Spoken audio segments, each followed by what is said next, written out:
এই লেকচারে আমরা কথা বলবো মূলত সিলেক্টিং দ্য রাইট নিচ। একটা সফল অ্যামাজন অ্যাফিলিয়েট নিচ সাইট ক্রিয়েট করার জন্য আপনাকে কিছু নিয়মকানুন আছে, যে নিয়মকানুনগুলো অবশ্যই মানতে হবে। এবং আপনি যদি এই সিস্টেম বা এই নিয়মগুলো ফলো করেন তাহলে আপনার সাকসেস হওয়ার পসিবিলিটিস 100%। তো অ্যামাজন অ্যাফিলিয়েশনের জন্য নিচ সাইট ক্রিয়েট করার জন্য যে নিয়মগুলো রয়েছে এর মধ্যে সর্বপ্রথম ফার্স্ট যে নিয়মটা আমি বলবো সেটা হচ্ছে মাস্ট ফলো রুলস নাম্বার 1। আমরা যে নিশ সিলেক্ট করতে যাচ্ছি সেই নিশটার অবশ্যই যেন অ্যামাজনে প্রোডাক্ট থাকে। অর্থাৎ আমরা এমন কোনো নিশ সিলেক্ট করব না যেটায় অ্যামাজনে খুব কম প্রোডাক্ট আছে। এবং আমরা এমন একটা নিশ সিলেক্ট করব যেটাতে অ্যামাজনে একটা গুড নাম্বার অফ প্রোডাক্ট রয়েছে এবং সেই প্রোডাক্ট প্রাইস অবশ্যই $50 থেকে $100 উপরে। অর্থাৎ আমরা যে নিশটা নিচ্ছি সেই নিশের আন্ডারে যে প্রোডাক্টগুলো রয়েছে সেই প্রোডাক্টগুলোর মধ্যে অবশ্যই কিছু প্রোডাক্ট থাকতে হবে যেগুলো $50 থেকে $100 উপরে। তাহলে আমরা সেই নিশটা নিয়ে কাজ করতে পারি এবং সেটা আমাদের জন্য প্রফিটেবল হবে। কারণ আমরা $100 এর একটা প্রোডাক্ট যদি অ্যামাজনে সেল হয় আমাদের লিঙ্ক থেকে তাহলে আমরা পাবো হচ্ছে $6 থেকে $8। আর যদি $50 একটা প্রোডাক্ট সেল হয় তাহলে আমরা পাবো হচ্ছে $3 থেকে $4। সো অবশ্যই এই মার্জিনটা আমাদেরকে মেনটেন করতে হবে। অন্যথায় আমরা যদি $5 একটা প্রোডাক্ট প্রমোট করি তাহলে আমরা যেই কমিশন পাবো আমরা 500 থেকে $1000 আর্ন করতে আমাদের একটা হিউজ নাম্বার প্রোডাক্ট সেল করতে হবে। তারপর যে ব্যাপারটা মাথায় রাখতে হবে সেটা হচ্ছে রিভিউজ। আমরা যে প্রোডাক্ট সিলেক্ট করছি, যে প্রোডাক্টে আমরা রিভিউ লিখতে যাচ্ছি, যে প্রোডাক্টে আমরা টাইম দিতে যাচ্ছি সেটার অবশ্যই রিভিউ থাকতে হবে অ্যাট লিস্ট 50 এর বেশি এবং 50-100 র উপরে থাকতে হবে। যদি রিভিউ খুব কম থাকে তাহলে সেই প্রোডাক্ট প্রমোট করা যাবে না। এইটা অবশ্যই মাথায় রেখে আমরা আমাদের নিশ সিলেক্ট করব।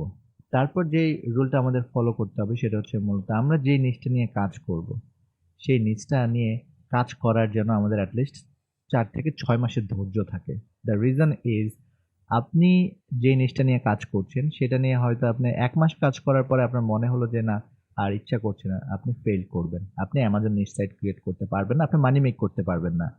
সো আপনাকে যেই নিচটা নিয়ে কাজ করবেন আপনি অবশ্যই মাথায় রাখতে হবে যে সেই নিচটা নিয়ে যেন আপনার কাজ করার 6 থেকে অ্যাট লিস্ট 4 থেকে 6 মাস কাজ করার ধৈর্য থাকে। সো আপনি যেন ফ্রিলি কাজ করতে পারেন, আপনি যেন আর্টিকেল লিখতে পারেন বা এটা খুব এমন কিছু না যে আপনাকে ডে নাইট বসে এটা নিয়ে কাজ করতে হবে। বিষয়টা হচ্ছে আপনার আগ্রহ থাকতে হবে বিষয়টা নিয়ে। সো এটা হচ্ছে সেকেন্ড রুল যেখানে অবশ্যই আমাদেরকে 4 থেকে 6 মাসের ধৈর্য নিয়ে কাজ করতে হবে। তো নিশ সিলেক্টের ক্ষেত্রে আমরা নরমালি যেটা ইন্টারন্যাশনাল মার্কেট বা আপনি যখন কোনো অ্যাফিলিয়েট করবেন তখন যেটা বেটার হয় সেটা হচ্ছে আপনি যদি এটলিস্ট কিছু জানেন তাহলে বেটার। বাট একেবারেই যদি না জানেন তাও আপনি Amazon নিচ সাইট ক্রিয়েট করতে পারেন। বিকজ রিভিউ লেখা অনেক ডিফিকাল্ট কিছু না বা আর্টিকেল লেখা।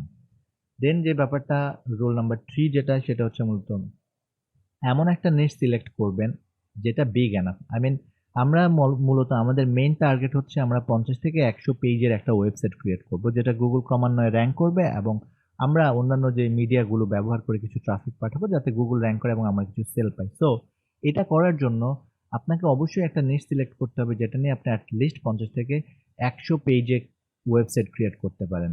সো আপনি যদি 10-15 পেজের ওয়েবসাইট ক্রিয়েট করে প্রচুর ব্ল্যাক হ্যাট এসইও করেন, সেটাকে র‍্যাংক করেন, আপনি মানিমেক হয়তো কিছুদিন করতে পারবেন বাট সেটা আপনার স্থায়ী হবে না।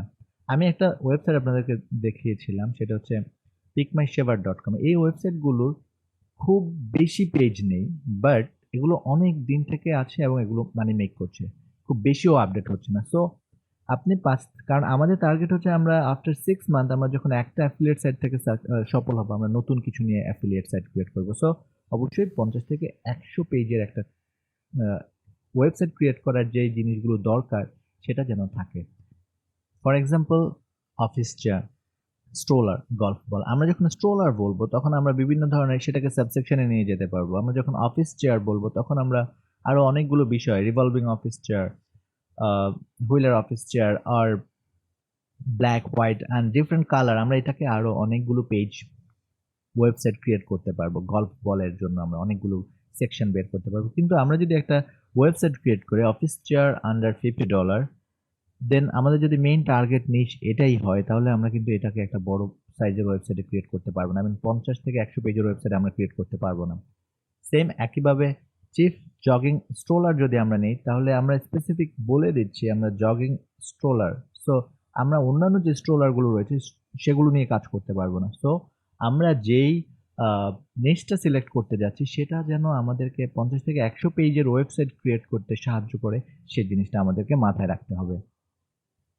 দেন যে ব্যাপারটা সেটা হচ্ছে মূলত ২ টা জিনিস। এই ২ টা জিনিস অবশ্যই আমি আপনাদেরকে কিভাবে করবেন সেটা দেখাবো। তো ফার্স্ট হচ্ছে এভয়েড সিজনাল প্রোডাক্ট। আমরা কেউই চাই না যে আমরা এমন একটা প্রোডাক্ট প্রমোট করব যেটা আমাদেরকে বছরের যেকোনো ১-২ মাস $২,০০০ করে আর্ন করতে দিবে। কিন্তু বাকি ৮ মাস আমরা বসে থাকবো। সো সিজনাল প্রোডাক্ট অবশ্যই এভয়েড করতে হবে। আপনি কিভাবে সিজনাল প্রোডাক্টটা দেখবেন সেটা আমি দেখাবো। আরেকটা হচ্ছে আ যেই প্রোডাক্ট আমরা প্রমোট করতে যাচ্ছি, যেহেতু সবার ইন্টারন্যাশনালি সবার টার্গেটই থাকে ইউএসএ মার্কেট। সো আমরা যে প্রোডাক্টটা প্রমোট করতে যাচ্ছি সেটা যেন ইউএসএ মার্কেটে সেই প্রোডাক্টটার যেন ইন্টারেস্ট থাকে। তো আমি এই বিষয়গুলো এক্সপ্লেইন করব। ফাইনালি আমরা যদি একদম শেষে চলে আসি এই লেকচারটা, সেটা হচ্ছে মাস্ট ফলো রুলস। এই রুলস গুলো আপনাদেরকে অবশ্যই ফলো করতে হবে। সেটা হচ্ছে ফার্স্ট, একটা প্রোডাক্ট আমরা যে নিশটা সিলেক্ট করব সেই নিশটা যেন এট লিস্ট একটা সার্টেন অ্যামাউন্ট প্রোডাক্ট অ্যামাজনে থাকে এবং প্রোডাক্ট প্রাইস যেন $৫০ থেকে $১০০ বা ১০০ থেকে বেশি হয়, বাট $৫০ এর নিচে যেন সবগুলো প্রোডাক্টই না হয়। আরেকটা হচ্ছে এট লিস্ট ৫০ টা রিভিউজ যাতে থাকে, না হলে ওই প্রোডাক্টটা প্রমোট করা ঠিক হবে না। আর অবশ্যই 4 এবং 5 রেটিং যে প্রোডাক্টগুলো রয়েছে সেগুলো প্রমোট করব। এর নিচে কোনো প্রোডাক্ট আমরা প্রমোট করব না। দেন আমাদেরকে অবশ্যই ৪ থেকে ৬ মাস ধৈর্য ধরে কাজ করতে হবে। সেই আ ইচ্ছা এবং ধৈর্য যেন আমাদের থাকে। দেন যেটা সেটা হচ্ছে আমাদের যেই নিশটা আমরা সিলেক্ট করছি সেটা যেন আমাদেরকে ৫০ থেকে ১০০ পেজের ওয়েবসাইট ক্রিয়েট করতে সাপোর্ট করে, সেটা যেন আমরা পাই। অর্থাৎ সেই ধরনের একটা নিশ যেন আমরা সিলেক্ট করি। দেন সিজনাল এবং রিজিওনাল ইন্টারেস্ট। সো এই ২ টা জিনিস আপনাদেরকে, সিজনাল এবং রিজিওনাল ইন্টারেস্ট যেন সেই প্রোডাক্টগুলো, সেই জিনিসগুলো আমরা সচেতন থেকেই মূলত আমাদের এই প্রোডাক্ট বা আমাদের এই Amazon নিশ সাইট আমরা ক্রিয়েট করব। পরের লেকচারে আমরা কথা বলবো আমরা কিভাবে নিশ খুঁজে পাবো, অর্থাৎ আমরা Amazon এর মাধ্যমে কিভাবে নিশ আইডিয়া নিব সেই জিনিসটা দেখাবো আমি পরের লেকচারে।